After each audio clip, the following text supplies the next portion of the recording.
কিছু মেয়ের বিয়ের আগের দিন গভীর রাতে লেখা চিঠিটা হয়তো এমন হবে, আমার তোমার সাথে বিয়ে হবার কথা ছিল, কিন্তু হবে না, হবে অন্য কারো সাথে যাকে আমি চিনিও না।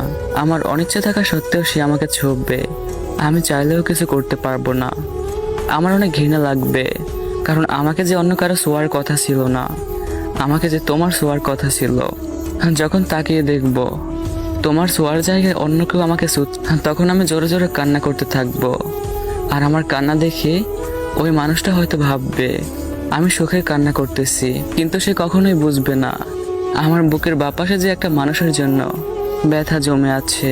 এভাবে প্রত্যেকটা রাত আমার কাছে ধর্ষণের মতো কাটবে, কিন্তু আমি চাইলেও কিছু করতে পারবো না। আমি যে একটা কাগজে স্বাক্ষর করে নিজের জীবন অন্যের হাতে তুলে দিয়েছি, প্রতিদিন তার পরিবারের মন জোগাড় করে চলতে হবে। কিন্তু আমি যে তোমার ফ্যামিলি নিয়ে স্বপ্ন দেখছিলাম, তাদের মন জয়ের স্বপ্ন দেখছিলাম, অথচ দেখো কিছুই হলো না। একসময় আমি অভ্যস্ত হয়ে যাব, তারপর একদিন হঠাৎ করে শুনবো আমি মা হব।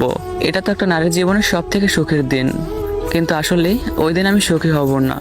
চিৎকার করে কান্না করতে ইচ্ছে হবে, কারণ বাচ্চাটা যে আমার ভালোবাসার চিহ্ন না, তাও তাকে দুনিয়ায় আনতে হবে, কারণ ওর তো কোনো দোষ নেই। ও ভূমিষ্ঠ হবার পর ওর মুখের দিকে তাকিয়ে সবকিছু মেনে নিতে হবে। একসময় ওকে বড় করা, স্কুলে নিয়ে যাওয়া, ওকে মানুষের মতো মানুষ বানাতে গিয়ে কখন যে 50 পেরিয়ে চুল পাকতে শুরু হবে বুঝতেই পারবো না।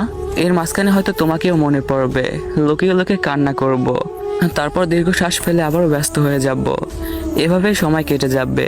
তারপর হয়তো কোনো এক রাতে ঘুমের মধ্যেই হারিয়ে যাব।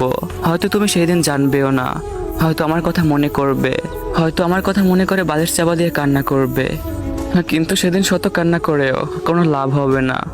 আর আমার মনে সেই কথাগুলো না জানাই রয়ে যাবে তোমার আজীবন। তারপরে সবশেষে একটা কথাই বলবো, ভালো থাকার চেষ্টা করো, নিজের খেয়াল নিও। ভালোবাসা সুন্দর, তাই না?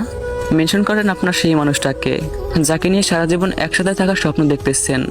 মেনশন দিয়ে তাকে জিজ্ঞেস করেন পরিস্থিতি যেমনই হোক না কেন সে কি আপনার হাতটা শক্ত করে ধরে রাখতে পারবে।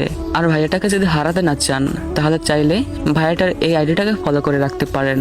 ধন্যবাদ সবাইকে।